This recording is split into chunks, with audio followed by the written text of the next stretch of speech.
السلام علیکم ورحمۃ اللہ وبرکاتہ۔ بسم اللہ الرحمن الرحیم۔ سورج گرہن یہ اللہ تعالیٰ کی قدرت کی نشانیاں ہیں۔ یہ ظاہر کرنے کے لیے جو قادر مطلق اللہ تعالیٰ سورج سے روشنی دیتا ہے اور چاند سے چاندنی دیتا ہے، وہی اللہ تعالیٰ ان کو ماند کر دینے پر بھی قادر ہے۔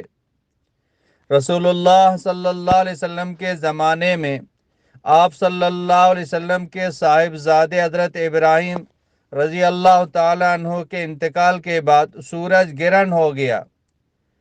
اس زمانے میں لوگوں کا خیال تھا کہ سورج گرہن کسی بڑے آدمی کی وفات یا پیدائش کی وجہ سے ہوتا ہے، جیسا کہ ابھی آپ صلی اللہ علیہ وسلم کے بیٹے کی وفات پر ہوا تو آپ صلی اللہ علیہ وسلم نے اس عقیدے کی نفی فرمائی۔ یہ بخاری شریف میں حدیث موجود ہے۔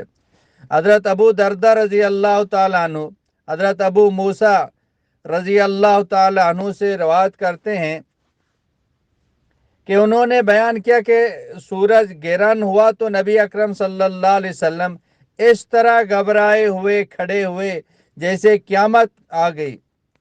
آپ صلی اللہ علیہ وسلم مسجد کی طرف چلے گئے اور طویل ترین قیام اور رکوع اور سجود کے ساتھ نماز پڑھی کہ اس سے پہلے آپ صلی اللہ علیہ وسلم کو ایسا کرتے ہوئے نہیں دیکھا تھا۔ اور آپ صلی اللہ علیہ وسلم نے فرمایا یہ نشانیاں ہیں جو اللہ بزرگ و برتر بھیجتا ہے، یہ کسی کی وفات و حیات کے سبب سے نہیں ہوتا ہے، بلکہ اللہ تعالیٰ اس کے ذریعے سے اپنے بندوں کو ڈراتا ہے۔ جب تم اس کو دیکھو تو ذکر الہی، دعا و استغفار کی طرف دوڑو۔ لہذا چاند گرہن اور سورج گرہن کے وقت ہمیں تعلیمات نبویہ علی صاحبہ و صلاۃ و تسلیمات کے مطابق اللہ تعالیٰ کی طرح متوجہ ہو کر نماز، دعا، استغفار میں مشغول ہونا چاہیے، اور اس میں 2 رکعت نماز پڑھیں یا عام نماز کی عام نفل کی طرف اس کو پڑھیں گے۔ انفرادی بھی پڑھ سکتے انفرادی پڑھیں گے، 2، 4، 6 پڑھیں، اور اگر جماعت کے ساتھ پڑھیں تو جماعت کے ساتھ بھی پڑھ سکتے ہیں۔ جو جامع مسجد کا امام ہے وہ نماز پڑھائے۔ اس نماز میں نہ اقامت ہوتی ہے نہ اذان ہوتی ہے، بس اس نماز کے لیے اعلان ہوتا ہے، اور اس نماز میں قرات جو نا وہ بھی آہستہ پڑھتے ہیں۔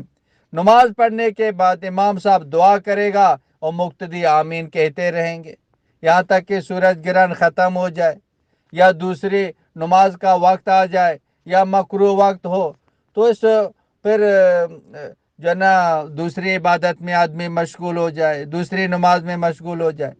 لیکن مسنون یہی ہے کہ دعا کرتا رہے اور جو نا مقتدی آمین کرتے رہیں کہ جب تک کہ یہ سورج گرہن ختم نہ ہو۔ واللہ اعلم بالصواب۔